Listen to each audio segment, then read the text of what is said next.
По објавата за кризна состојба на пазарот со струја стигна понуда за мазот од Бугарија, но е одбиена со образложение дека состојбата тука била стабилна.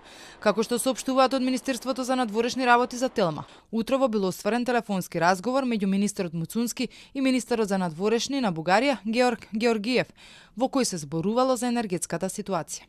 Министерот Муцунски изрази благодарност за понудената помош, при што нагласи дека во моментов нема потреба од дополнителна поддршка, бидејќи состојбата е стабилна.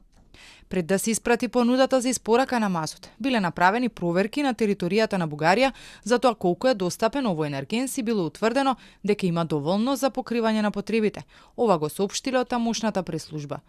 Од друга страна пак доцна синоќа владата на седница донесе одлука за прогласување на кризна состојба на пазарот со електрична енергија во рок од 7 дена на територијата на целата држава. Ова одлука дојде откако ЕСМ испрати писмо дека поради протестите во Грција тешко можат да ги набават потребните енергенси за производство на струја, особено мазотот, а јагленот кој го бараат од компанијата тврдат дека се доставувал со задоцнување. Беше и посочено дека поради санкциите во Европа, мазот може да се земе само од Грција. Сега со кризната состојба ќе се трошат државните резерви, каде имало над 10.000 тони мазот.